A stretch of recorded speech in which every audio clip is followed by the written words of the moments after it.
There we go. Alrighty. Hello, welcome everybody to our Lessons in Tanya class. It's a Hasidus class in Tanya from the Lessons in Tanya, which is a commentary, and we focus it around non-Jews.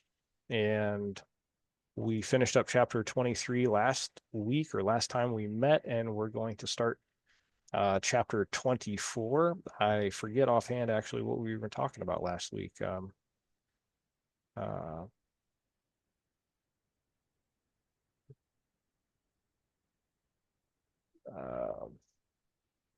if there is no wisdom, there is no fear. Observing the mitzvot would appear to be the first step, and this leads to the fear of God. Okay, so we're talking about fear or awe, yirah. Not every mind, however, can sustain such a fear, yet even he whose mind cannot bear such a fear, nor even a minute part of it, because the root and source of his soul derives from an inferior level. Oh, right. The lower gradations of the 10 Sephirot of the world of Asiya, the world of action, even he should not be deterred from the actual performance of the Torah and the mitzvot, the Torah and the commandments, for want of this fear, as will be explained further. Okay, so yeah, Hasidus is very, very interesting. It doesn't focus so much on knowledge, which is interesting because the Alter Rebbe founded what is called Chabad, which is talking about the seichel, the intellect.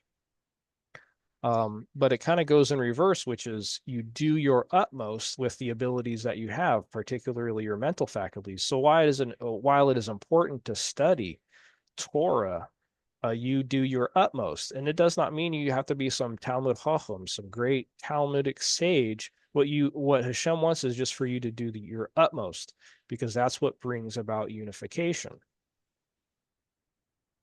And so it's not about Gnosticism. It's not about how much you know or how awe-inspiring it is that you know. It's not about that. It's about you doing your utmost, which might not be the same as another person. Alrighty. Hey, Dixie. Hi guys, I hey, couldn't find my deal to get in. We are just starting. I think I've spent about a minute or two talking, just referencing last class, and then we're on for chapter 22. Awesome. Yeah. So in chapter 18, the Alter Rebbe began to explain how it is very near and accessible to each of us to serve Hashem, to serve God out of a feeling of love and awe by means of awakening the hidden love latent in us all. So he says us all here. I think the Alter Rebbe was specifically talking about Yisrael. I want to point that out, but it very well could be a hidden love in everyone. To clarify how this hidden love can lead to the observance of all the mitzvot, the Alter Rebbe proceeds to discuss the relationship of all the mitzvot to the precept of belief in God's unity and to the prohibition against idolatry, avodah zarah. The unity of God, he explained, means not only that there is but one God, rather that God is the only existing being and all else is contained within him. Conversely, idolatry does not necessarily mean a denial of God's existence or of his being unique. Any assertion that something exists beyond and separate from God also constitutes idolatry. So this is very interesting. This basically seemingly seems to require a knowledge of something akin to Shar HaYichud V'Emunah, the gate of the unity and faith, which is the next section of the Tanya, which we have already read, which is one reason why I wanted to cover that first. That seems a bit extreme to me, but at the same time, anybody can, I guess, grasp that concept even without the Torah, I would think. It just seems like it would be hard to do.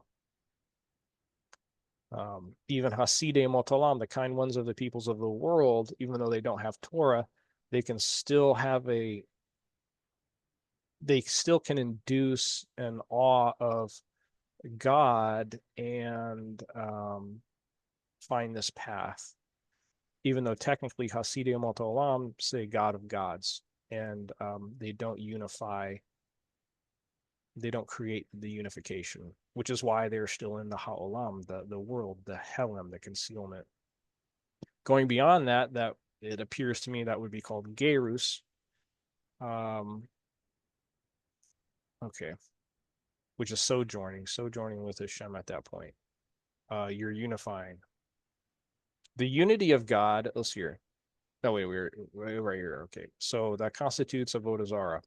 So in other words, you're saying that God has, if you say that God has a separate entity from him, another existence that does not need God, that has its own power. It's kind of like, I don't know if intermediary might be too strong of a word, but you're saying that it has its own energy and it has its own power that is separate from Hashem, and he's saying that is Avodah Zarah, that belief, which when you look historically at what was going on in the world around the time of the Alter Rebbe was something called deism, which is found in a lot of Masonic ideas around this time, and a lot of Jewish ideas that were not in Hasidus, and in what was called the I think it was called the Enlightenment, so to speak, or the Europeanization of Jewry, which was the concept that there was a God, but he is not active in the world anymore, and he's off doing his own thing, and then we are doing our own thing. And this addresses that concept, even though it might not be exactly what the Alter Rebbe's intent on addressing, but it is a subset of what he is addressing. In chapter 3, the Alter Rebbe went on to state that through Torah and mitzvot, in which the divine will stands revealed, one reaches a perfect union with God. In this chapter, he explains that a transgression has exactly the opposite effect of a mitzvah, whereas a mitzvah joins one to God. So he talked about the mitzvot being like conduits to the body, if I remember correctly. You have a human being has 613 parts of their body, and a mitzvah is connected. There's 613 mitzvot that are respectively connected to those parts, those organs.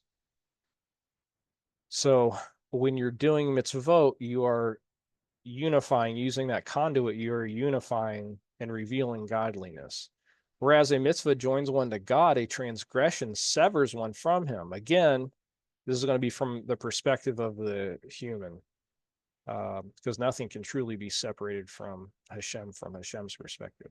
Whereas a mitzvah attests to God's unity, a transgression implies idolatry. Since everything in the realm of holiness has its counterpart in the unholy realms of the other side, the Sitra Achra, there is also an unholy counterpart to the observance of the mitzvot and to Torah study, which produce union with God. Their counterpart is the 365 prohibitions, the negative commandments that stated in the Torah and all the rabbinical prohibitions. Since they are contrary to and the very opposite of God's will and wisdom, they represent total and complete separation from his unity and oneness. He's talking about not the mitzvot, I don't think. I don't think that would be. He's talking about the doing of the prohibitions, I believe. They are the same as the Sitra Achra and the Klipa, which are called Avodah Zarah, strange worship. So if you, it gets not bastardized, but what is the vulgar? It becomes vulgarized as idolatry. Idolatry is a part of Avodah Zarah, but avodah zarah literally means strange worship or strange service. Zara is strange. Avoda comes from the root eved, which means like servant. Since the eternal and other gods, since the eternal aspect of the divine will is concealed from them, as explained above. So the Sitra Achra and the Klipa are concealed. That they receive their life force from the hinder part of the Panim Shel Ratzon Ha'elyon, from the is that the face, the front, yeah, of the will of Hashem. The level of Acharaim, and for this reason they are called Alokim Acharaim, other gods. We say it with a k sound instead of a he sound, so we can protect the name of Hashem there, or the name of one of the names of Hashem.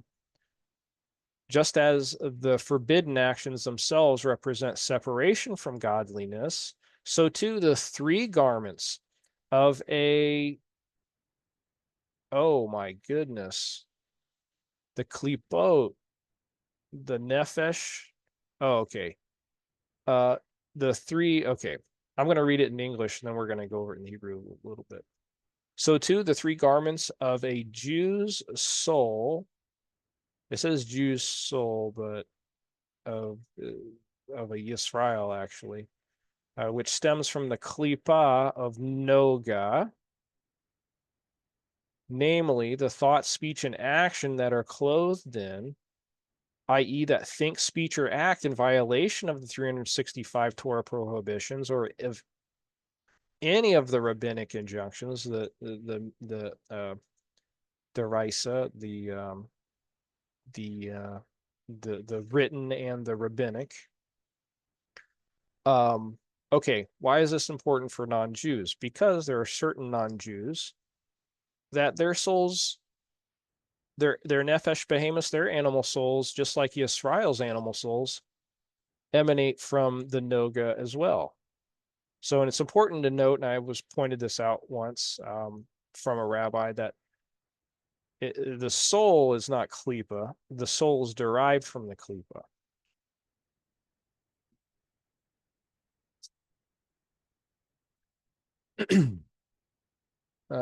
So that is from the soul that is from the Noga that is in Yisrael. It appears to me, though, I mean, the Noga is the Noga. So Hasidei Amot Ha'alam, and if you want to go look at our, what is it, the 14th class, 15th class, where we talk about the Noga and non-Jews. There are certain types of non-Jews that their nefesh stems from this Noga as well. And the Noga means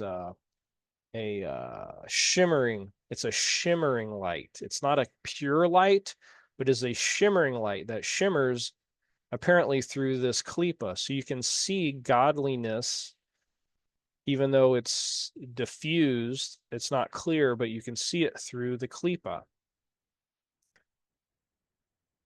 And that are similar to the souls of the Hasidei Amot Ha'alam, the kinds ones of the peoples of the world. They are still in the concealment. They are still in, they're still stemming from the klipa. They could still be in their avodah zara, but because they are kind and they have an element of bittul through chesed, they see godliness through that noga, and they can be rectified, and they can receive a portion of the world to come. Kosher animal souls stem from this noga, whether it be the animal souls, kosher animal souls of Yisrael, of Hasidei Amot Ha'alam, or of animals that you can actually eat that are kosher. Those all they're all permissible. Everything from the noga is permissible as long as you do it according to Torah.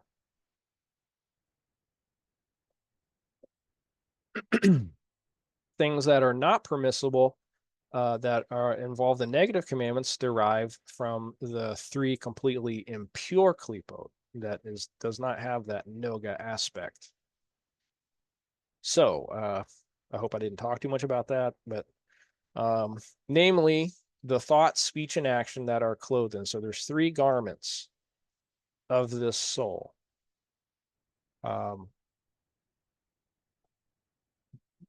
So the animal soul stems from the klipa. It's not klipa, but it stems from the klipa of noga, the klipat noga. Do you understand that, bud? So there's a husk, just like a banana has a husk to it. You can't see the inner fruit of a banana. You know it's there, but you can't see it. That's a very heavy klipa because the shell is so heavy that you can't see the fruit inside. But what about a grape? Have you ever held a grape up to the light before? Can you see through it? You can. It's translucent. And that's one of the reasons why grapes are such a spiritually high type of fruit, because you can see through the skin. You can actually see through its klipa, and it produces a noga-like effect. So that's called klipat noga because you can see the shimmering essence of it in the inside.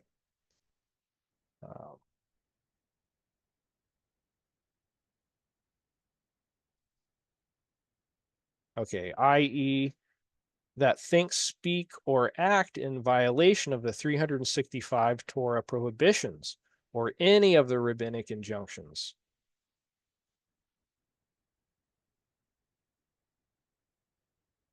And similarly, the essence of the soul itself, which is clothed in its garments, since it is the soul itself, after all, which thinks, speaks, and acts through the garments, the faculties of thought, speech, and action, all of them become completely united with the sitra achra and klipa called avoda zara, strange worship, i.e., idolatry.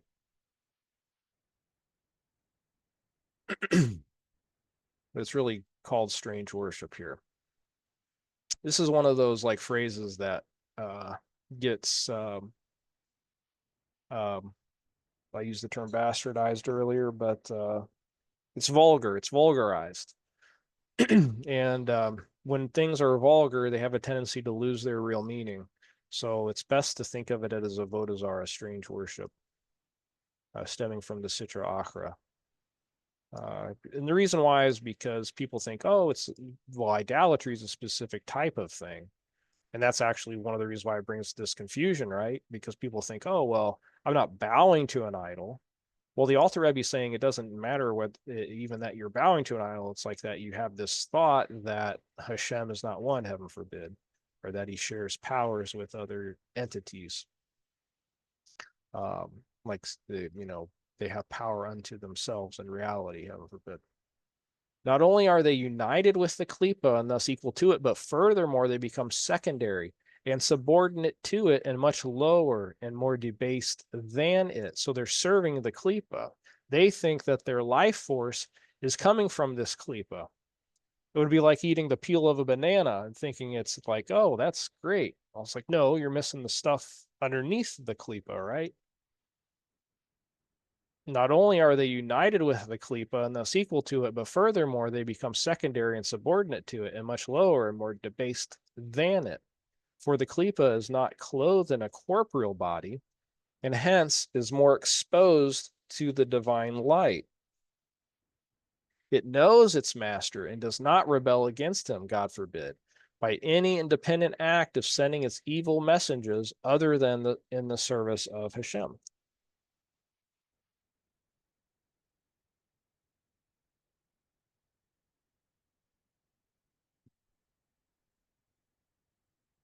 Trying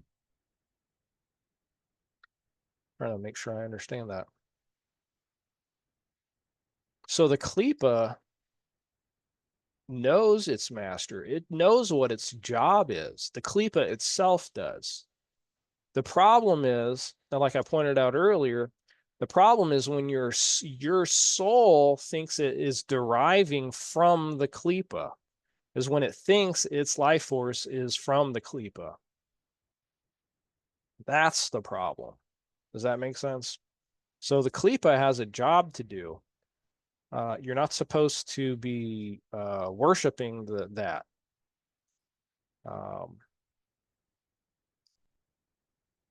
Okay.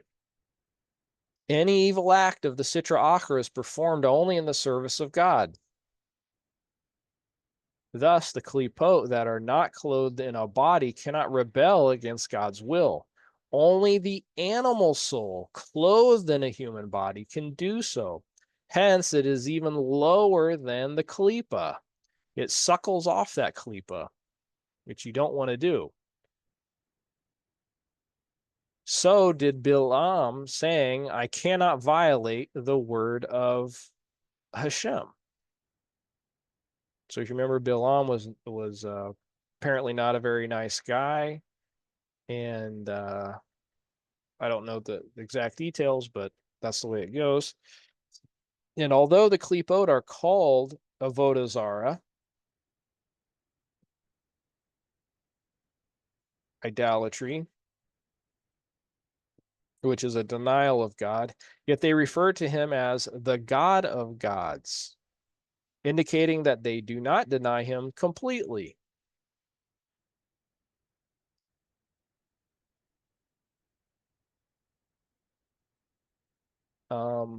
James, Yes.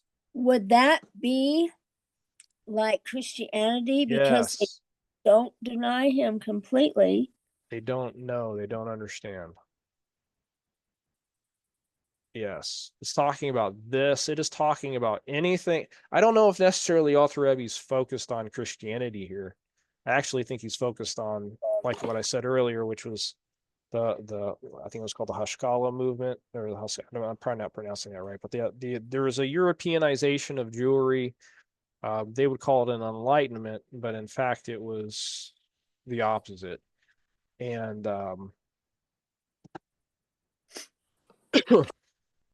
this does involve any type of avodah zarah, though. I believe Hasidei Moto Alam, even they're still on the concealment. They it's this outlook of the God of gods type thing. They don't unify. They have separate. They view God as like a part of a quorum of other gods, so to speak. He just happens to be the greatest. And whether you put it in a trinity or a pantheon of other gods or whatever, it's kind of the same thing as what the Alter Rebbe is talking about here. So I guess, it depends on how you define Christianity, but when it comes to, I guess, what you normally hear about Christianity, then that would be it.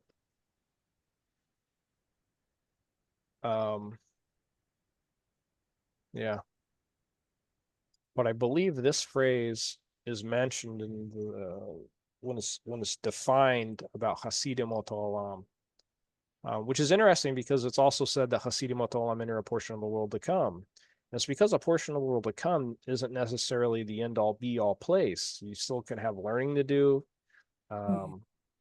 It's a transmigration of your soul. It's a cycle of your soul that because you have bittul and you have chesed, because the worlds are created with chesed, and so people merit a share in the world to come based on that because they do have bittul. It doesn't matter whether you really know Hashem to the point of your full knowledge, because you could have lived a life without Torah. You're still going to receive a portion in the world to come. Now, does that mean you're unifying the name of Hashem and you're completely out of idolatry yet? No, doesn't appear that way. But Hashem is gracious and he's kind, and he judges measure for measure. So if you have bittul to him, he's going to do good things for you. And that's the way it's appeared to me. Now, that is not the way, unfortunately, I think the majority of the culture of Hasidus or people who teach non-Jews teach Hasidim ot Olam. But the way they teach Hasidim ot Olam, I've never seen a definition of that in Torah before. They take apart context of the Rambam, and they say, "Oh, such a person who is not committing avodah zarah and are keeping the seven, they are the Hasidim. They are the Hasidim. That's how they interpret the Rambam. But if you look at the Rambam, he says no, they are from the Hasidim olam. So those people that have Kabbalah have reception of the Torah, and this is why I focus on Shar HaYehud V'Emunah, which is the oneness, the gate of the oneness of the unity and faith. When you do understand this, you're not saying God of gods. You know now with a proper knowledge the oneness of Hashem. So there's no way that you can be Chasidei Amot Olam. And just like the Rambam says, you are now from Mechasidei Amot Olam. There's a mem in front of that phrase Chasidei Amot Olam. He says Mechasidei. You are from the kind ones of the peoples of the world. In other words, you are coming out of that concealment. And it's written in Hasidus itself, like the Siddur Imdach, that Hasidim ot Olam don't unify the name. They don't have this concept of the unity of Hashem because they're still in this avodah zarah. So there's no way that you could be a proper non-Jew not committing avodah zarah, like a ger toshav, for instance, and be called Hasidim ot Olam. It doesn't work. They're mutually exclusive. One is still in the avodah zarah, that's Hasidim ot Olam, and one is from the Hasidim ot Olam. One is like a ger toshav, which means that they are sojourning. They know this oneness. They understand this oneness. And that's what the difference is between, and the Rebbe even talks about this in one of his sikhas. He says, why does the Rambam isolate avodah zarah when he's defining ger toshav? When the Rambam defines, well, he's actually, I don't know if he's defining it, but he's codifying it. Why is avodah zarah separate from the other seven? Because it says a ger toshav refrains from avodah zarah and keeps the other six. Why does he separate it? And the Rebbe says it's because he keeps the laws of avodah zarah like a Yisrael. Well, how do you keep the laws of avodah zarah like a Yisrael? You have to know this, what the Alter Rebbe is talking about. Therefore, you cannot be Hasidim ot Olam. Why? Because it said in, for instance, the Siddur Imdach in Shar Hag Hamatzot, the gate of the holiday of Matzah, that Hasidim ot Olam, they don't unify the name. They're still in that concealment, and they still say, my God is the God of gods. So it's mutually exclusive. And I'm using actual Torah sources here. The other side, they say you have to keep the seven, and then you're called Hasidim ot Olam. They're improperly defining Hasidim ot Olam, and they don't understand about this. So it's mutually exclusive. It's hard to kind of talk about. I guess you're gonna have to see it. But I think that's like my next big thing. I got to edit a few things, but I want to release a chapter on Hasidim ot Olam. They cannot violate God's will, for they know and perceive that he is their life and sustenance, since they derive their nurture from the hindermost aspect of the divine will, which encompasses them.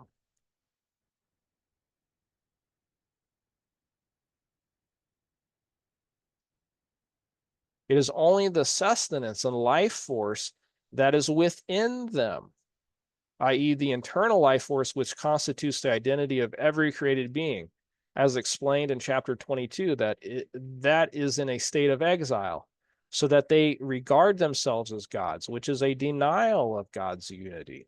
But they are not so completely heretical as to deny God and to assert that he does not exist. On the contrary, they regard him as the God of gods, recognizing that their life and existence ultimately derives from his will. Therefore, they never rebel against God's will. it follows that it follows then that the person who does violate God's will is greatly inferior to and more debased than the Sitra Achra and Klipa, which are called Avodah Zarah and other gods. So this kind of explains a bit what I was talking about. So there are souls that derive from that Noga, and they see Hashem, they see God through the Klipa, through the Noga, and then they say this phrase of the God of gods. They don't have Torah yet. They're still under the duress of the nations, the Goyim, which are the ones that are from the pure Klipa. That's why it's so important to distinct that there are different types of non-Jews. But this, and they will say stuff like, well, this is what my parents taught me, this is what I do. They're under coercion to keep on perpetuating those things. But if they were free to do what they wanted to do, free from that coercion, those Hasidim Ot Olam would be with Torah. And I think a lot of the world is on that, at that stage, and they're ready for this. Therefore, they never rebel against God's will. It follows then that the person who does violate God's will, is greatly inferior to and more debased than the Sitra Achra and Klipa, which are called Avodah Zarah and other gods.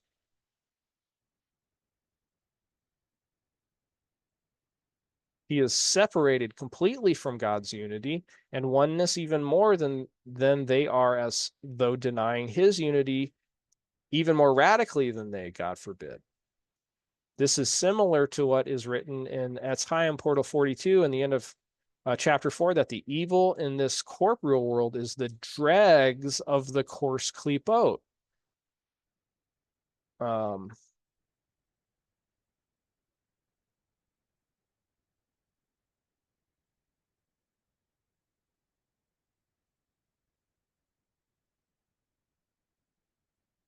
Yeah, he does. He calls it the coarse klipo, a gasot. It is the sediment of the purifying process, and so on. I.e., after whatever sparks of good that are found in the klipot have been isolated and elevated, what remains is klipa in its lowest and coarsest form. This klipa is the evil found in the material world. For this reason, all matters of this world are harsh and evil, and the wicked prevail in it, and so forth.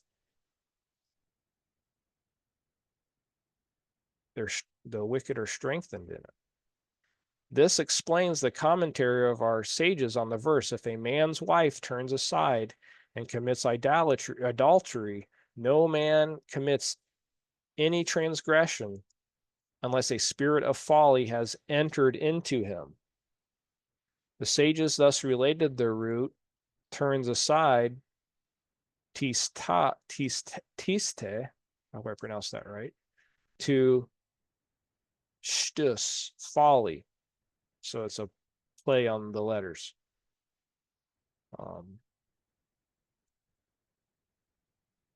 Would be a similar gematria if they took out some things, but same letters except for the vav, but same root when you play on the letters. For even an adulterous woman with her frivolous nature could have controlled her passionate drive were it not for the spirit of folly within her, which covers and conceals the hidden love within her divine soul that yearns to cleave to her faith in God and his unity and oneness, that resists even on pain of death any separation from his unity through avodah zarah, i.e., even if this adulteress would willingly sacrifice her life rather than submit to coercion to practice idolatry.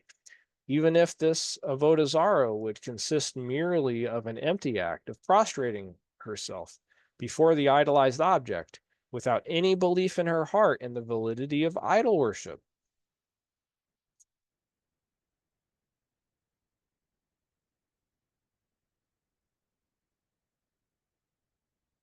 So a lot of times growing up, I would hear something similar in regards to idolatry.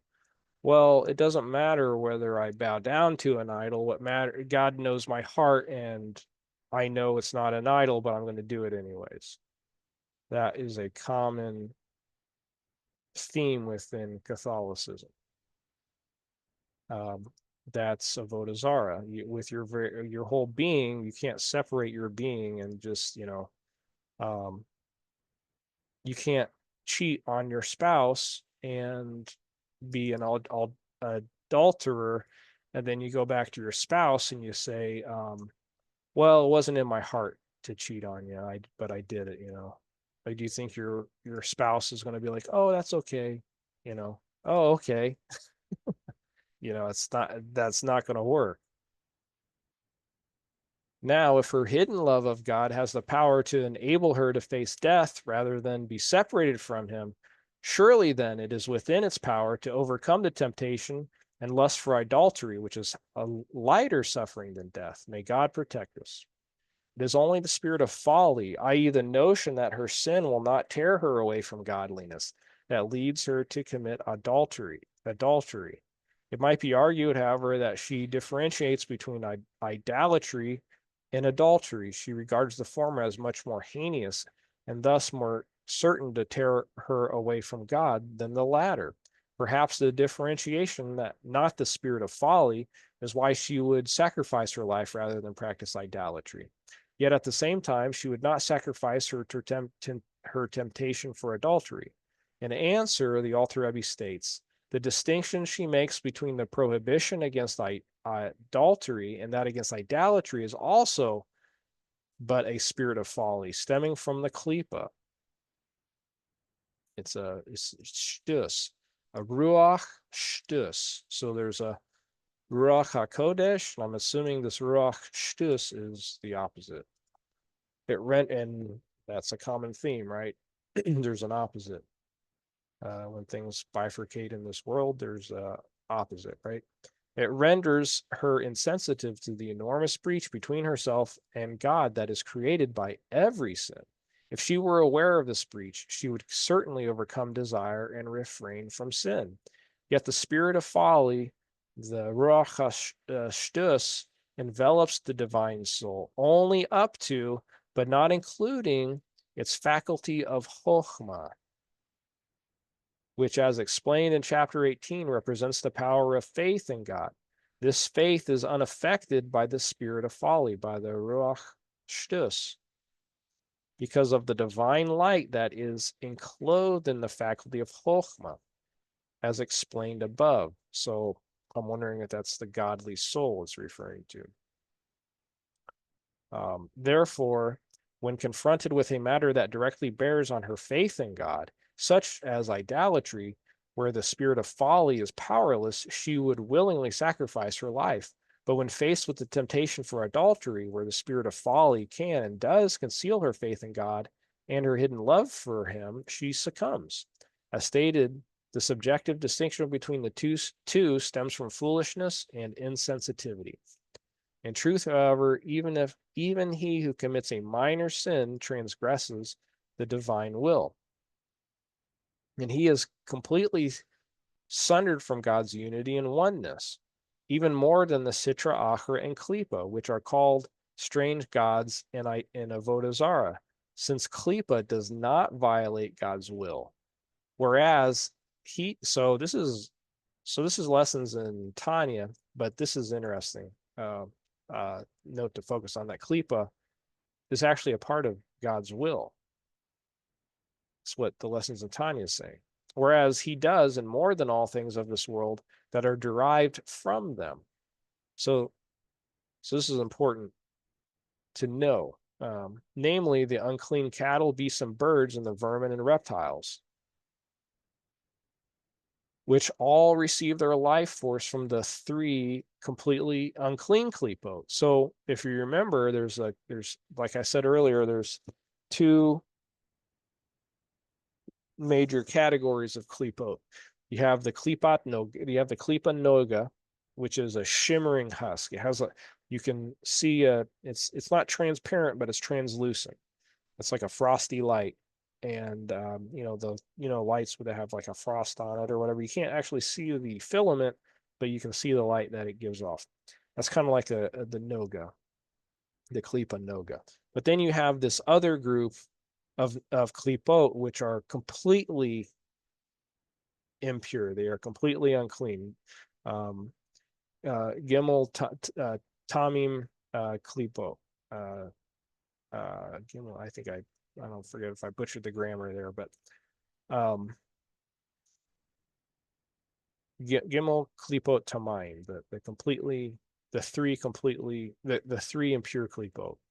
That is those souls that are derived from that are the umoto alam, which are just the peoples of the world. They are completely concealed from their perspective from godliness, and they're selfish. Even if they do what appears to be kind, they are actually doing it for a worldly, selfish motive, such as for the sake of the world, rather than for the sake of heaven. And there are two big categories of that within the non-Jewish world. Well, I didn't say that right. There are two categories that of non-Jews. That there's one that come from this completely impure klipot side, and then there's one that come from the noga side, just like a Yisrael. It's oftentimes misunderstood because, like when the Torah talks about Gentiles and Goyim, it's usually talking about this unclean klipot, and much of the world, it seems like, don't necessarily stem from this now. As the world becomes more refined, it does appear, and even though I can't be the judge because God is the judge, but it does appear that people are more kind than they were in the past. And that particularly in the United States, the Lubavitcher Rebbe says this is a nation of chesed. And I think there are a lot of the Hasidei Motolam that stem from the Noga that we talked about.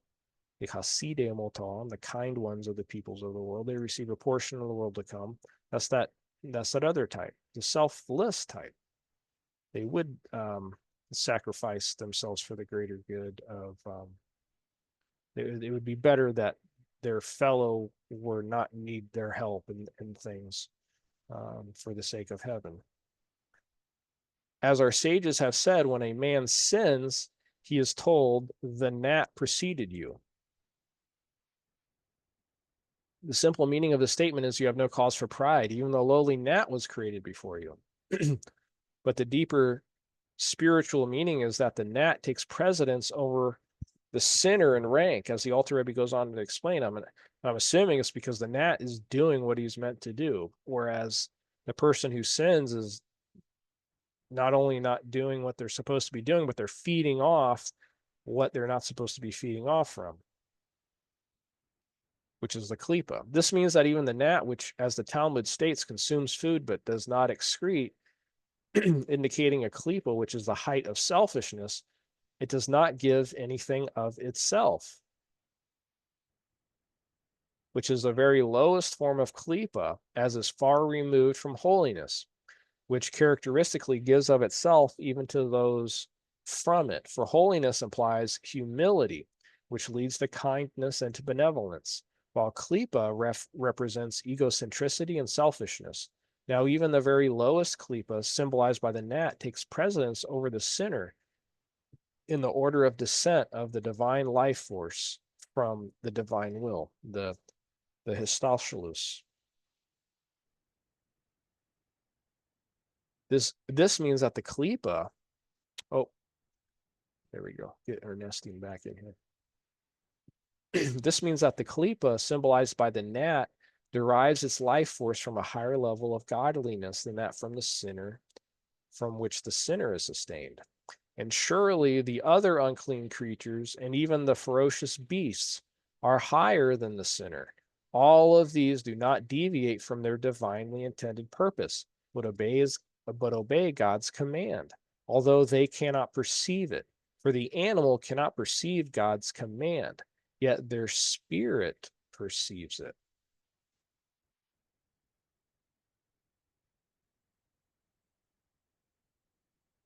because they have a nefesh behemoth, they have an animal soul, i.e., the life force emanating them, which is aware of the divine will, does not permit them to act in violation of it. They just do what animals do. They do what they're designed to do. As it is written, the fear and dread of you shall lie upon every beast of the earth. And as our sages explain, a wild beast will never defy a human being unless he appears to it like an animal. Where's that from? Sanhedrin 38b. Interesting. In fact, when confronting tzaddikim, from whose face the divine image never departs, the evil beasts are humbled before them, as it is stated in the Zohar concerning Daniel in the lion's den. Oh, that's very cool. James, this next footnote in this next paragraph is pretty good. Okay, excellent. We'll read it. So Gershom, like when we're chasing the chickens around, even though we're trying to help them, we appear to them as beasts, don't we? Like they think we're going to eat them or something, right? So I think that's kind of what it's talking about. Not only did the lions not harm him, talking about Daniel, but on the contrary, they humbled themselves before him. At any rate, what emerges from the above is that even the animals do not violate God's will. Each of these two quotations is cited in support of one part of the Alter Rebbe's contention concerning the creature's submission to God's will. The first, relating to the fear and dread of man, proves that the creatures do not deviate from their mission and that they dare not defy any human being, not even a child. See Shabbat 151b. A day-old child need not be guarded from weasels and mice. Not so the corpse of Og, the mighty king of Bashan.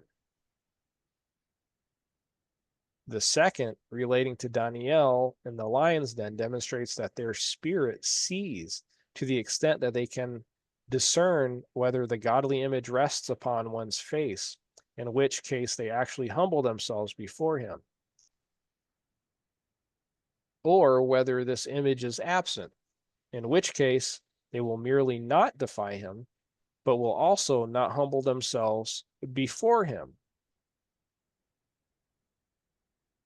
I got to read that again.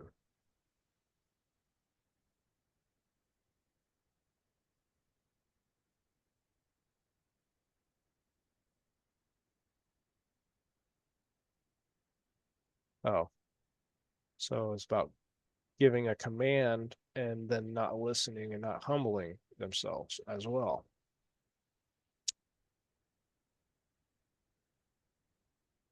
So I wonder, is it the ducks and the chickens fear us because they see a likeness of Hashem in us, or is it because, except for Busy listens to you, doesn't he? So you must connect with Busy on that level, huh? I think you're right. Because you and Busy have an understanding, don't you?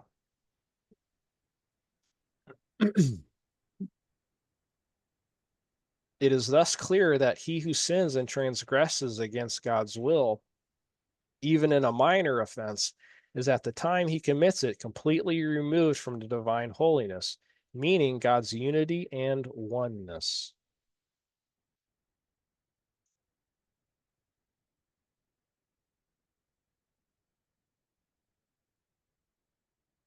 Even more so than all the unclean creatures, the vermin and the reptiles, which derive their sustenance from the Sitra Achra and the Klipa of Avodah Zarah.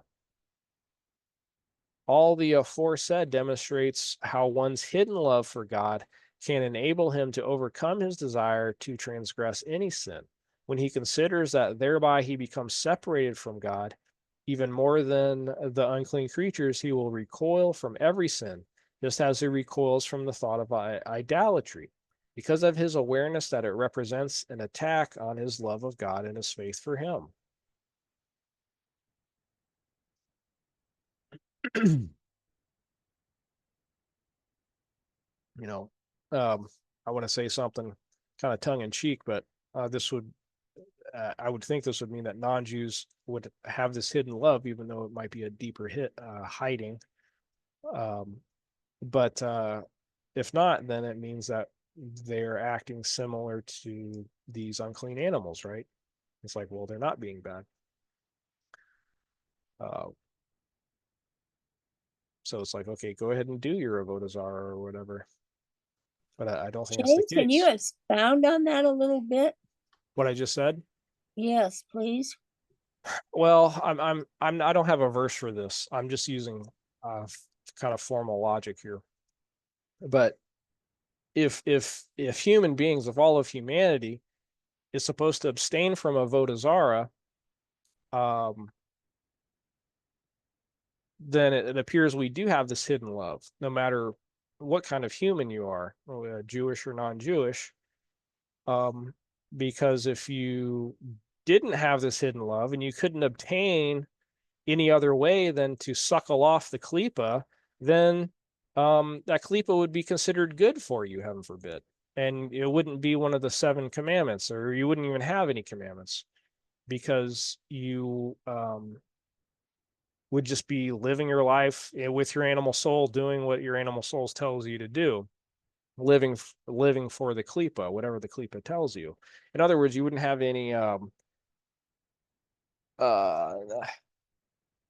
not respect, you don't have any not recourse, you don't have any sorry, it's late in the day for me, responsibility, I guess, to do that. Like, you would just be, well, you're like one of the reptiles or whatever, the unclean creatures. If you're just some kind of stam goy, if you're just kind of plain goy, and you're just, hey, I'm doing avodah zarah because that's what I'm supposed to be doing. But Hashem doesn't do that. It appears to me from reading in the Torah that we are to abstain from avodah zarah. And if that's the case, then the power to abstain from avodah zarah would be this hidden love.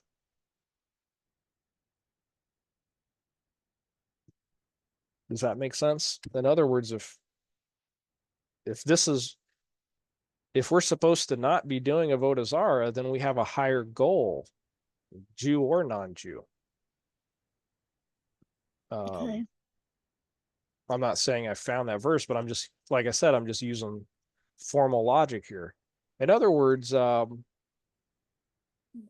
if I'm not allowed to gerus, if I'm not allowed to sojourn with Hashem, well, then that means I'm naturally supposed to be in the klipa still, because avodah zarah would be the opposite of non-avodah zarah. You have idolatry and you have not idolatry, is what the Alter Rebbe is saying. There's no intermediate. It's a very binary thing. It's so either I'm in the klipa and deriving from the klipa, which is avodah zarah, or I'm supposed to be go beyond the klipa. And well, the only way to go beyond the klipa as a human is to have this nefesh elokis, this godly soul that unites you with the Creator from your perspective in unity. And the Alter Rebbe saying that's through Torah and mitzvot. So in other words, people who say, well, you can't do more mitzvahs or you can't unify the name of Hashem, well, it appears to me that they're keeping you into the klipa at that point, which is saying that you derive, as a human being, you're deriving from avodah zarah, which is lower than even the unclean creatures. So yeah, so that's just yeah. And then the other side, so what would be the other argument to that? Well, non-Jews don't have a hidden love. Non-Jews don't have a higher calling, and they can still suckle off the klipa and still be considered kosher. But the problem with that is there's some non-Jews that emanate from the klipat nogah, and they can be elevated. So maybe this one way to look at that then is to look at it, well, then there's a kosherized version of the idolater. so to speak, which doesn't make sense because, again, we are all called to not do avodah zarah, which is why I say it's mutually exclusive logically. If the avodah zarah is forbidden, then you have to be in this category of what the Alter Rebbe is talking about, which is above the klipa, getting out of the klipa power, not giving energy over to the klipa. And the Alter Rebbe says that's through Torah and mitzvot. How to unify the name through those three garments of thought, speech, and action. True, we find a principle that saving a life overrides other prohibitions, though not the prohibition of avodah zarah. And similarly, the law sometimes called for one to commit a transgression rather than be killed, whereas with idolatry, incest, and murder, the law requires that he submit to death rather than commit any of those three. So these are the primary, like, major transgressions that you're not supposed to, even on pain of death, not commit.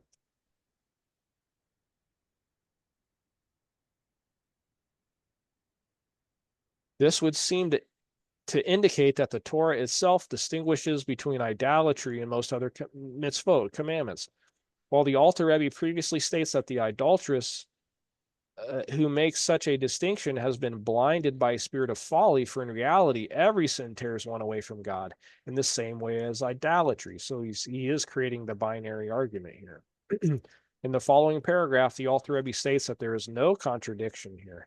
The requirement or non-requirement to sacrifice one's life for a prohibition does not reflect its intrinsic worth.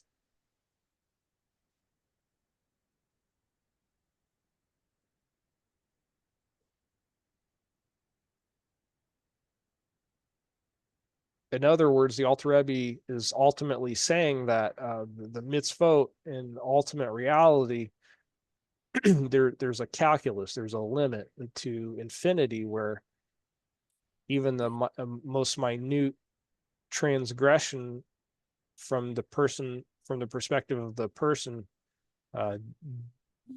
deunifies them from Hashem or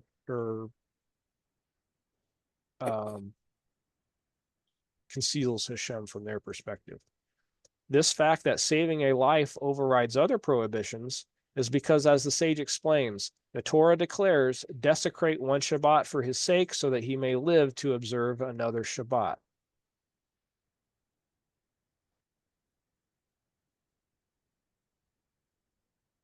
When the medical treatment of a patient involves an actively normally forbidden on Shabbat, so pekuach nefesh, the Torah requires that we desecrate the Shabbat to cure him so that he may live to observe Shabbat in the future. Thus, the precept of Shabbat has not been waived in the face of an external consideration. It is in the interests of the Shabbat itself, i.e., the patient's future observance of Shabbat, that we desecrate this one Shabbat. And I try not to rag on Christianity. I think Christianity has done a lot of good in the world. It's like the Rambam says, it's opened up people to godliness, but this is a big misnomer that is perpetuated within Christianity, that Shabbat is considered this ultimate holiness, that you can't save a life on Shabbat. So if you're listening, if you're of the mind that that was true, well, just know that that's not the case. And in Judaism is something called pekuach nefesh. You can save a life on Shabbat. If somebody needs help and they're going to die or whatever, you can save their life on Shabbat. You break Shabbat to keep the higher mitzvah. It does not be because that is the Torah is going to always choose life. That's in the dietary rules. Because in the Rambam, the Rambam speaks of the soldiers who are out in war, and if all they have to eat is pig, then they can eat pig meat. But like Vendel Jones, what did Vendel Jones say? He said, "You just don't have to suck the bones." Yeah, you just don't have that. That's very good. That's excellent. That's very good. Good input. It is not because of the relative leniency of the Shabbat or gravity of the sins, such as idolatry, that one is waived while the other is not. This contention is supported by the following fact. Violation of the Shabbat is a grave offense and comparable to idolatry with regard to the law of Shechita, the ritual slaughtering, by anyone who habitually violates a particular precept, as codified in Yoreh Deah, section 2. There, the Shulchan Aruch states that one who regularly desecrates the Shabbat is unfit for Shechita, and as though he habitually practiced avodah zarah, idolatry. A habitual sex offender, on the other hand, does not have the same law applied to him as a habitual idolater, indicating that the violation of Shabbat is graver than sexual offenses. Yet the consideration of life overrides Shabbat, but not the sexual prohibitions. Thus, it cannot be argued that the requirement to sacrifice oneself for the sexual prohibitions is due to their gravity, for we see that the desecration of Shabbat is even greater than them with regard to Shechita. Hence, we must conclude that the laws governing self-sacrifice are no measure of relative gravity of the mitzvot. Rather, it is the scriptural decree that consideration of life overrides other sins, but not the three cardinal sins: idolatry, sexual offense, and murder. The sinner, however, who does not distinguish between the gravity of the various transgressions, sacrificing his life for the prohibition of idolatry, but not even restraining his desire for others, surely has his thinking clouded by the spirit of folly, the ruach shtus of the klipa, which obscures his hidden love of God. For in reality, every transgression creates the ultimate separation between the sinner and God. The Alter Rebbe now goes on to say that if a difference is indeed to be drawn between the various sins, it is only with regard to their effect after they have taken place. After the sinful act, however, if the sin is of the type that carries neither the penalty of karet, spiritual extinction of the soul, or death at the hands of heaven, in which case the divine soul, Nefesh Elokis, does not completely perish and is not entirely cut off from its source in the living God.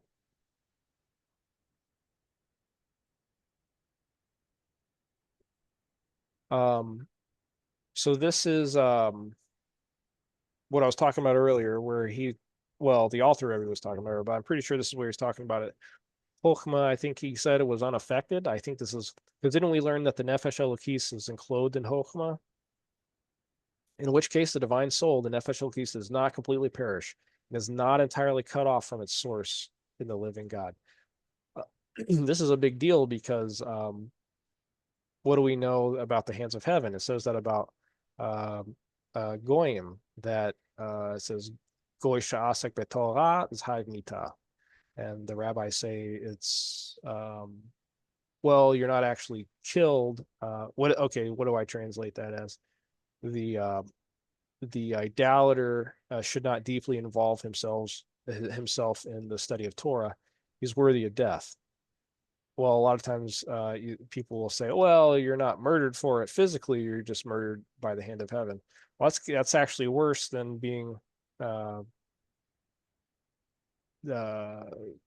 killed physically, because this is saying you're completely severed from Hashem, right? So it's very important to get that part of Torah right. And it's talking about idolaters. Idolaters are not allowed to deeply involve themselves in Torah, except for the 7, because you have to come out of avodah zarah first. And we learned that in the Rambam, and he is quoting,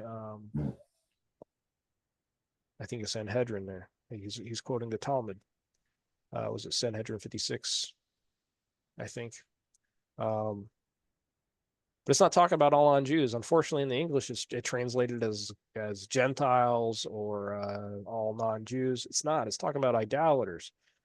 So this is a big deal, and people wonder, like, why James are you so hung up about being accurate in the Torah? Because it's a big deal.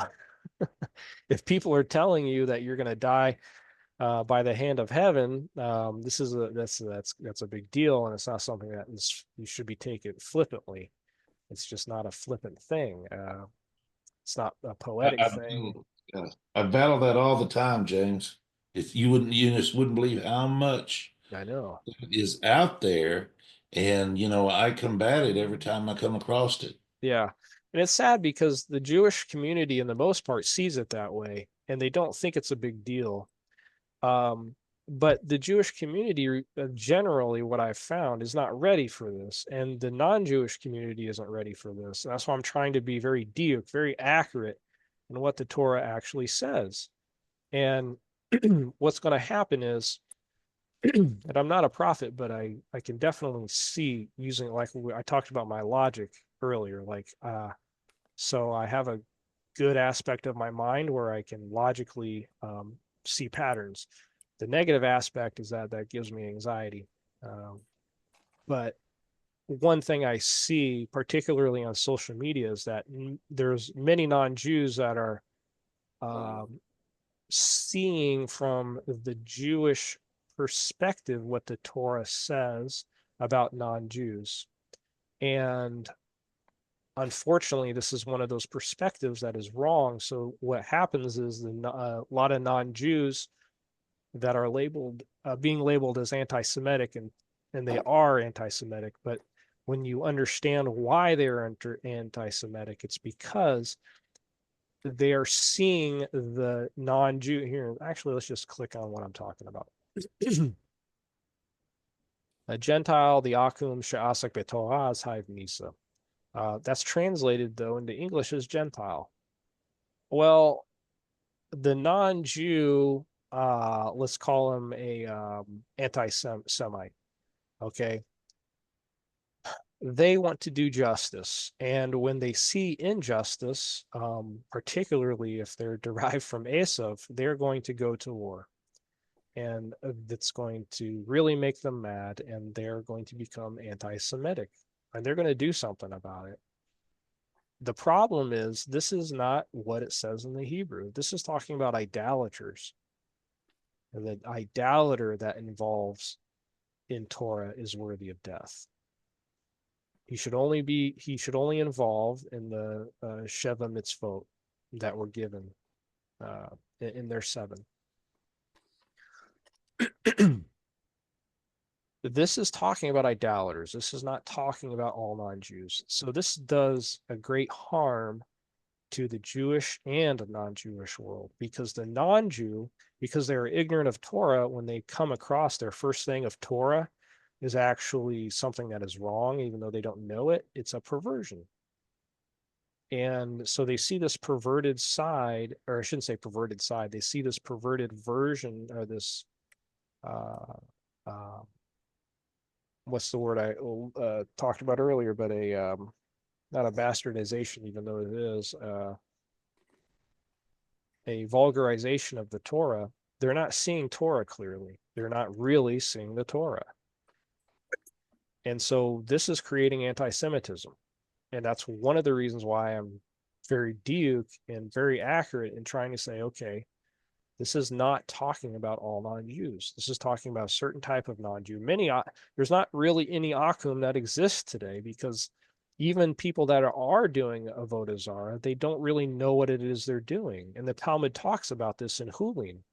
It says that they don't know what they're doing, and they just do it because that's what they were taught. They don't really know that what they're doing is avodah zarah, and they're in another category that's the lies of their forefathers. They're not really doing avodah zarah because they are actual idolaters.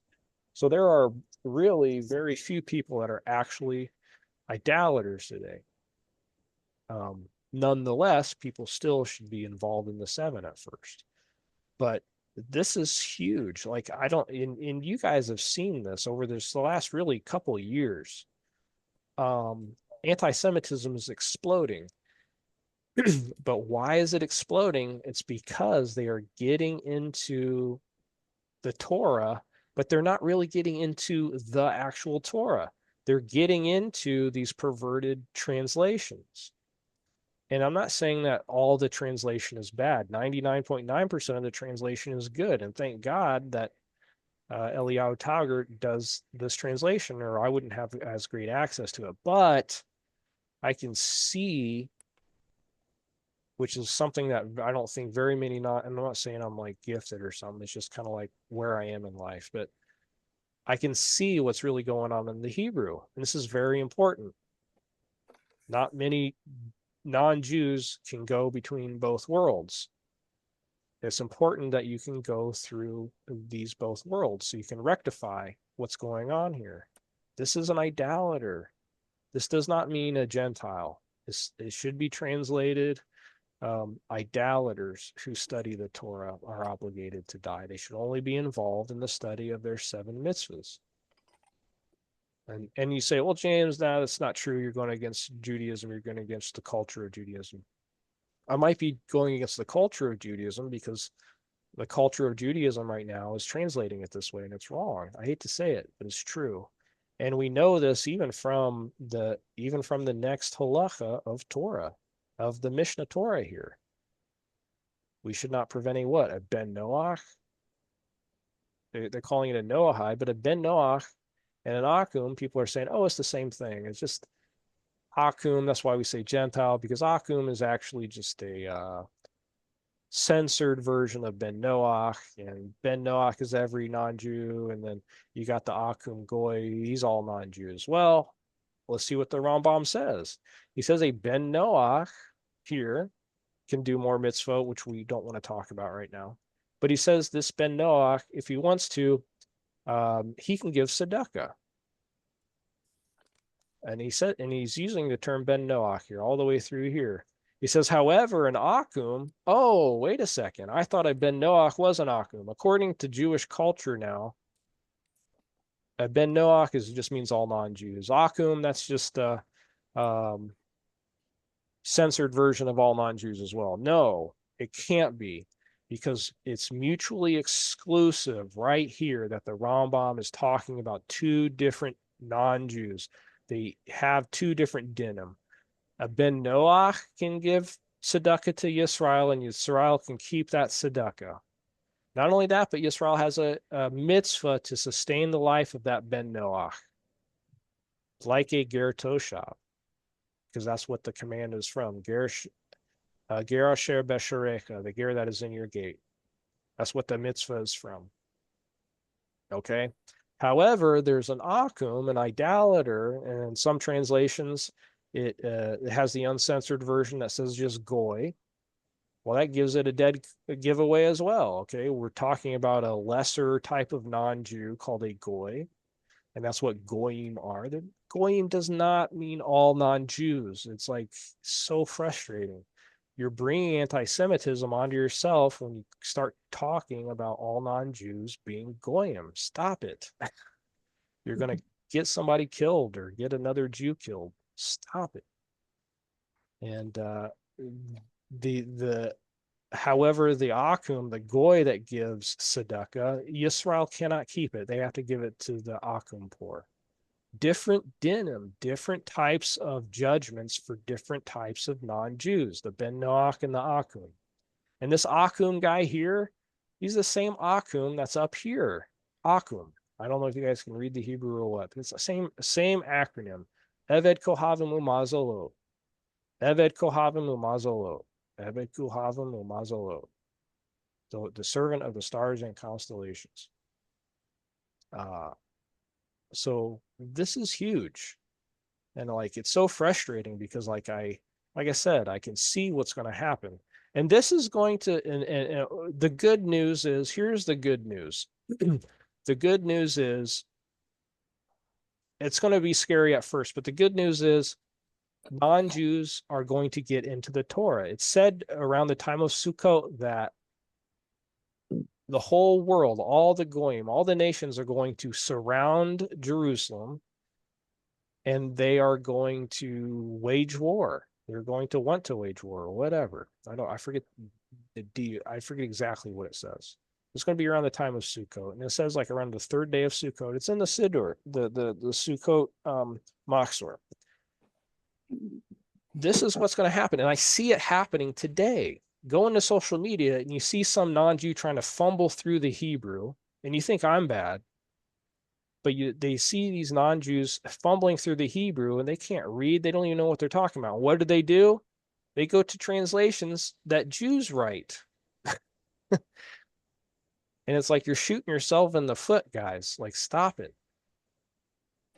Get right with the different Gedarim, the different categories of non-Jews, or bad things are going to happen because these non-Jews are going to become more and more powerful. They're going to be taking your books and they're going to be perverting what they say, and they're going to empower others to wage war against you. And until you start teaching the proper Torah, what it actually says, Akum versus Ben Noach, it's going to keep happening over and over and over again until you get it right. And I'm not saying this to be mean. I do it out of love. I don't want to see you guys harmed.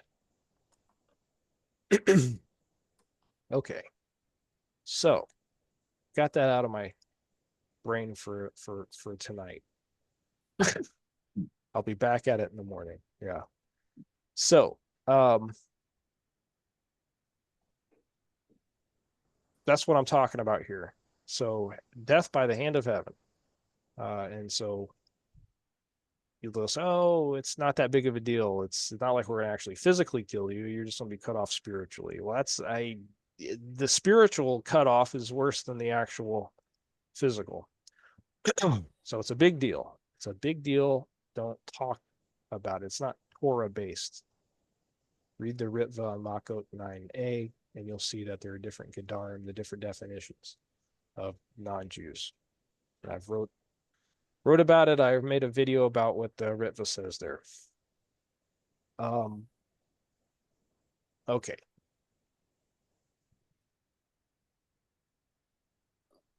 And the Rambam even explicitly says that a goy is an akum. He says that in Hilchot Machalot Asurot, Nesach Yain, the laws of wine. He says, whenever I write the term goy, a stam goy, he says, I'm talking about the idolater. I'm talking about the akum. James, is that Creosote's 9a? That the Ritva? No, Christos 9a, that's we use that as a reference when the Rubenu Gershom calls Ger Toshav Katsas Gerut, Katsas Gerus, a little sojourner, a little convert. I don't like the term convert, but that's how it's translated. Yeah. Yeah, now I'm talking about, now that is in the book I have, it's made mention in Christos 9a, but it's actually the Ritva on Makot 9a. In Makot 9a, it's talking about how a Ben Noach is killed outright for manslaughter. You hit somebody on the side of a road, some poor homeless guy in your car, and you kill him. You are hive mista. You're worthy of death. You are killed outright. But not so for the Ger Toshav. A Ger Toshav can run to a city of refuge, and he can be, he can explain his case. And so the Ritva explains, well, then what is the difference between a Ben Noach and a Ger Toshav? Because you've heard it said that Ben Noach and Ger Toshav is all the same thing, and we call it Noahide today. It's called Noahidism or whatever. No, the Torah doesn't say that. Nowhere in the Torah does that say that. That's a Hidush Das. That's a made up new religious term. It literally is a new religion, and if you look at it throughout the years, it is turned into a new religion. It's Christianity minus the Jesus and replaced with the rabbis. And I hate even saying that, but it's true. Well, what does my rabbi say? Your rabbi's not teaching you Torah about it. You need to follow what the Torah actually says, the Torah and the sages, and get rid of the Chidush Das. And if you think, oh, that's horrible, that's never happened throughout human history. Read how Avodah Zarah started. It was the wise ones of the generation created intermediaries. Let's see here. see if I can. Is this it?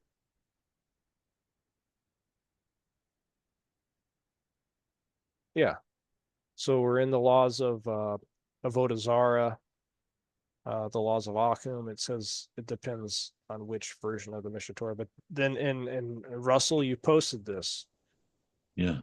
The wise ones, the wise men of a generation gave thoughtless counsel. And we are seeing this today, where there are well-intending people, particularly rabbis, that are not, they're creating a chidush das called Noahide-ism, and they're not teaching about these different gedarim of non-Jews.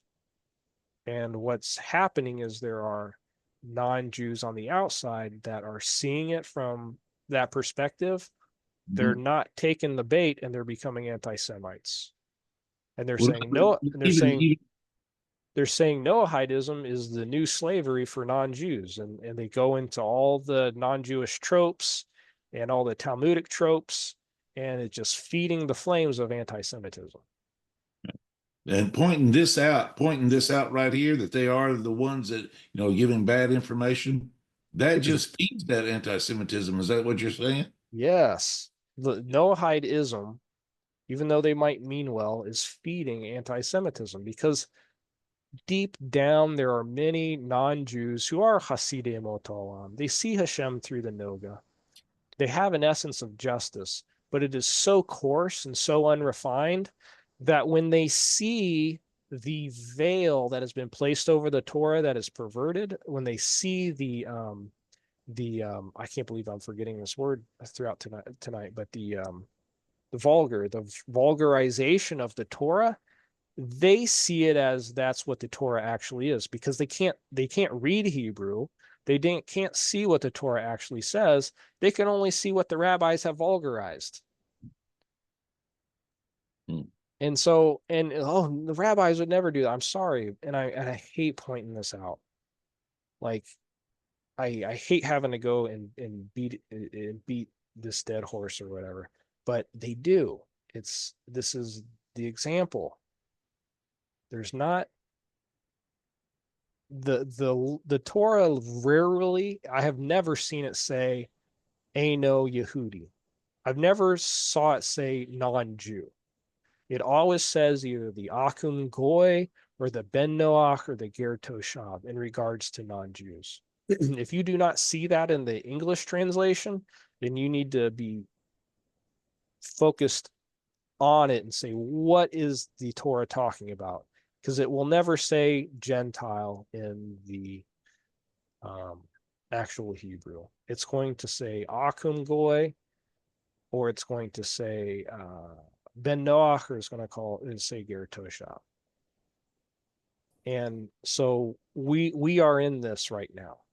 We are seeing people pervert, and it's kind of what a translation is. You're not going to be able to get it crystal clear, but this is so glaring. This is such a glaring thing that they even had to break their logic here and say an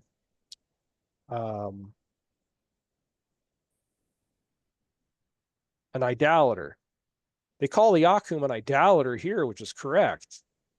But why don't they, in the English, why don't they call the Akum the idolater up here? Why call him a Gentile? They explicitly had to say, hey, I'm breaking my logic here. I'm going to start calling him the idolater down here, which is proper. He is the idolater rather than the Ben Noach. They couldn't even call him a Ben Noach. They call it a Noahide here. But nonetheless, this is the problem. Call him an idolater here. Yeah. If you're going to call him the Akum an idolater here, call him an idolater here, which is the proper thing to say. And the response is, well, this is a censored version. Then call him it's uncensored. So it would be Goy here, and it would be Goy here.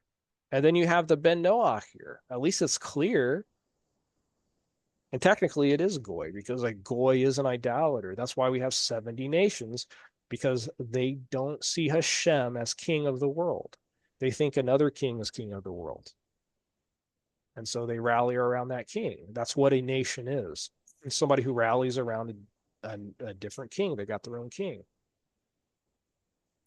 But there are people today that are coming out of those nations. They're Mahasidei Motom. They're coming out of the peoples of the world. And they're coming into Torah. And that's called Gerus. That's a sojourning. And even though Ger Toshav is not fully accepted today, there are many, many people at that level. And don't turn them away. Don't turn them away, because they are your skin and protection against the anti-Semites that are coming. Don't leave your vital organs open. It's said, and I forget where it's quoted, but the Hasidei Moto Alam and these Ger Toshav that are coming, they are going to be your skin and your protection, because they are that Klipat Noga that is getting refined, and you're going to need them to slow down the onslaught of the anti-Semites. And what's going to happen is those anti-Semites are going to start learning Torah, even though it's going to be very harsh. Maybe many people will die, but eventually those anti-Semites are going to be getting into the Torah. And it's a win-win either way, but don't make it so hard. Why are you making it so hard? Just speak the Torah. The Torah is peaceful. The Torah is peace. It is kind. There's no need to vulgarize the Torah. Because this is what's going on right now. The wise men of the generation are giving thoughtless counsel.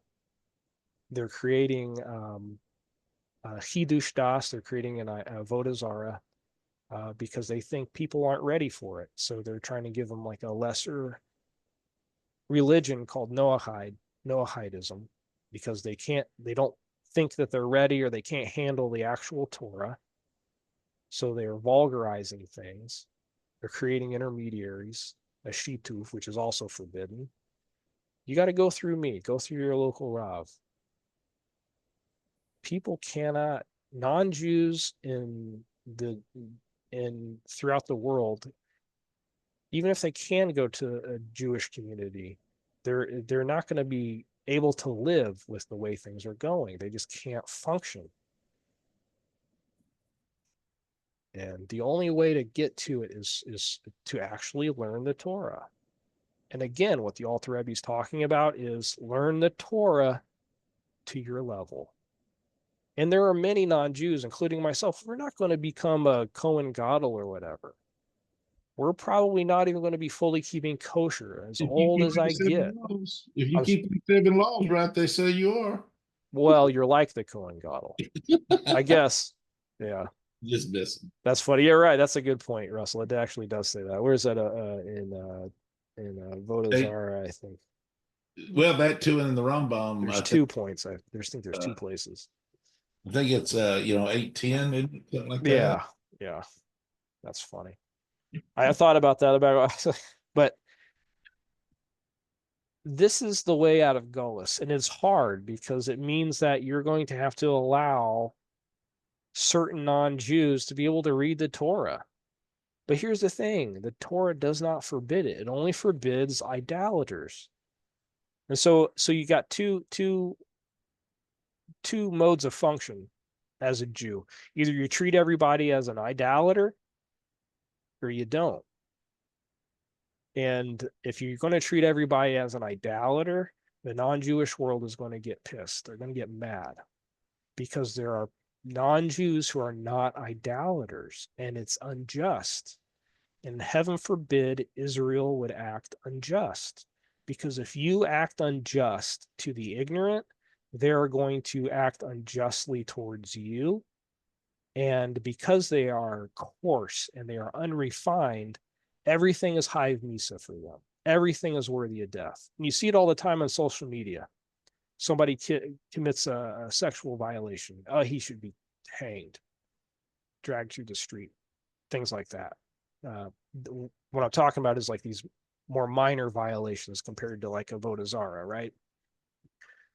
He stole from the government. Oh, let's hang him, which, you shouldn't be stealing. But my point is, without the Torah, everything is Hive Misa. Everything's worthy of death. Death, death, death. That's what a Ben Noach is. He doesn't understand the Torah. There's no concept of chesed. That's why B'nai Noach, in the world of B'nai Noach, everything is Hive Misa. Back to Makos 9a. Ben Noach does not have the Torah. They do not have Kabbalah of the Torah. Going back to what the Ritva says on Makos 9a, Ben Noach does not have Kabbalah. They are not considered Mitzuve Va'ose. They're not considered commanded. They're Eno Mitzuve Va'ose, not commanded, but does. They don't do things like the Torah says. They don't have Hesed because the Torah is Hesed. Ger Toshav, however, he does have Kabbalah of the Torah, of the 7. He is considered Mitzuve Va'ose, commanded and does. And because of that, he can live in the land. He can run to a city of refuge. He takes refuge in the Torah.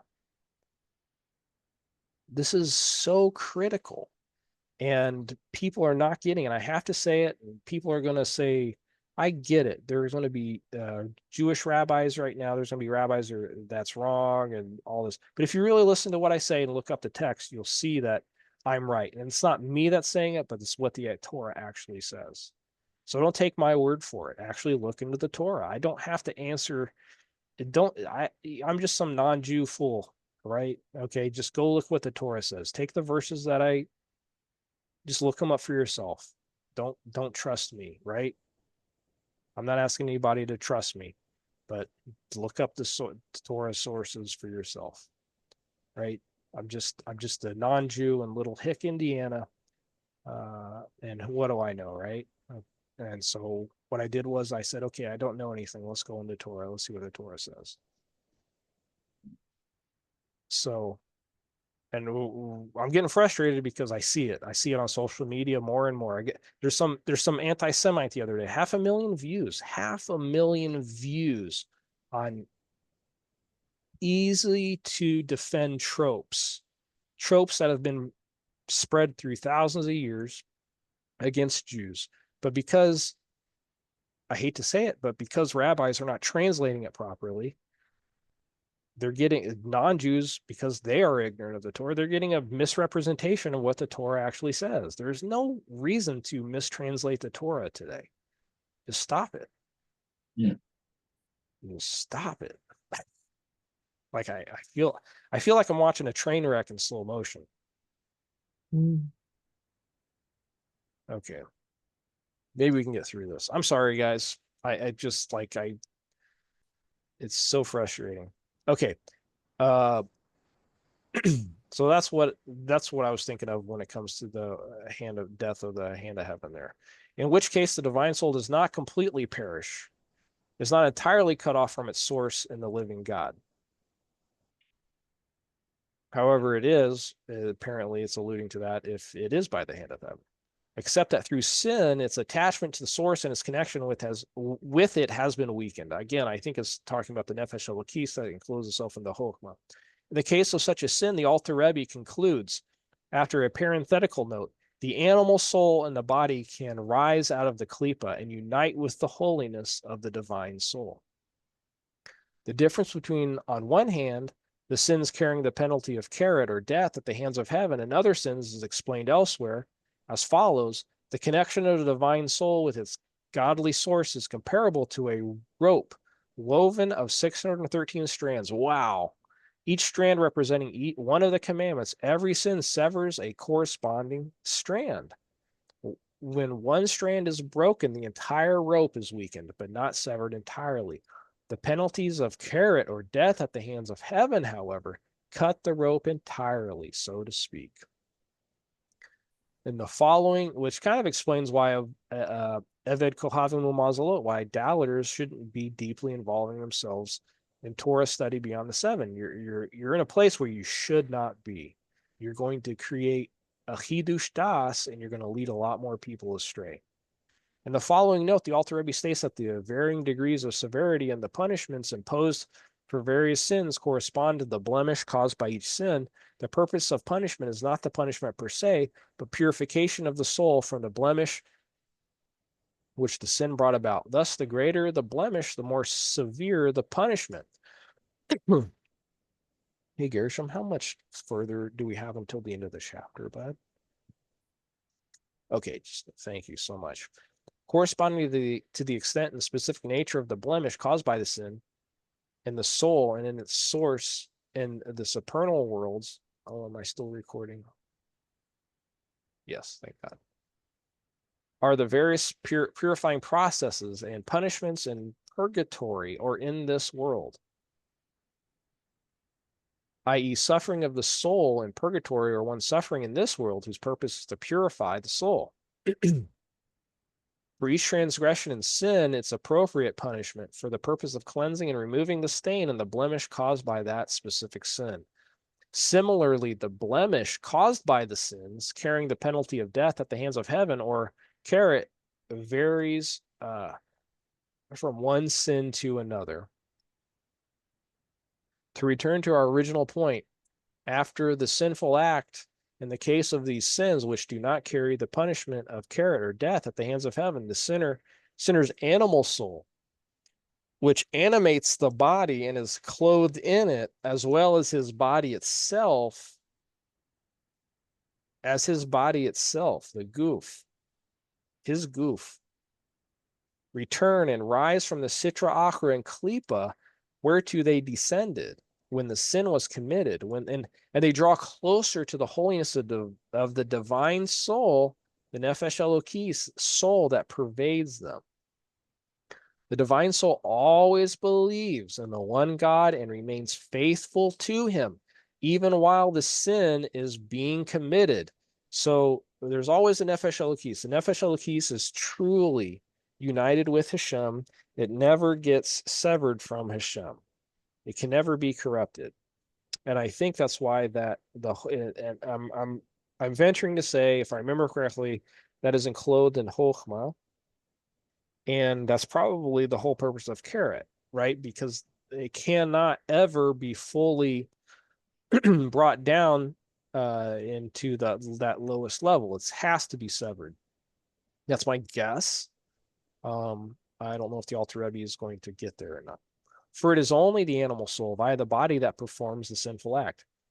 But at that time, the divine soul is in a state of veritable exile. And the animal soul, which derives from the Sitra Achra. So it was in Gullus.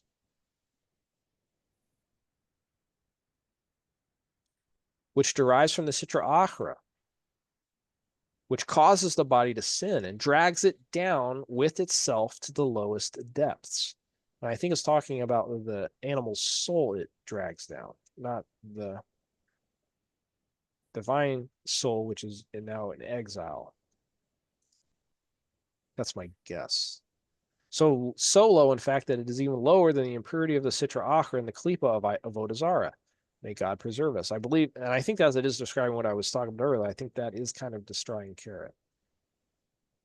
In exile's foreign surroundings restrict him from expressing his abilities and ideas.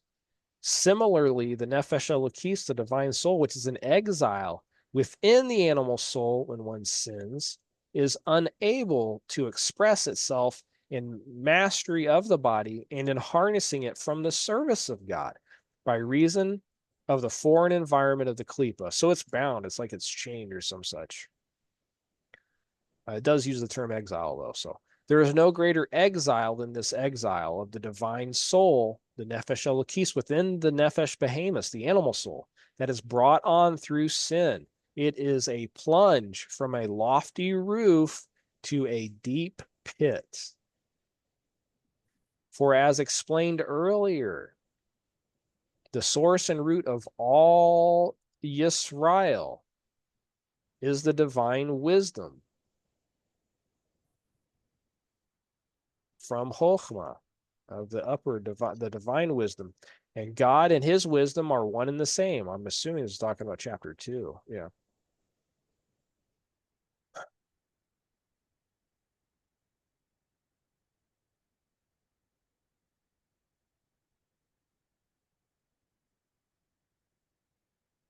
It says divine wisdom, but it says Chokhmah here. When we talked about Chokhmah earlier, I've been thinking about Chokhmah.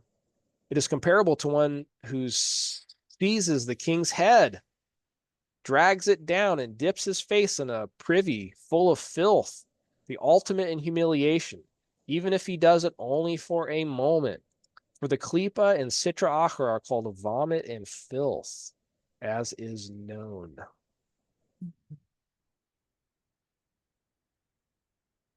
Gross. Very good, Gershon. Thank you so much, bud.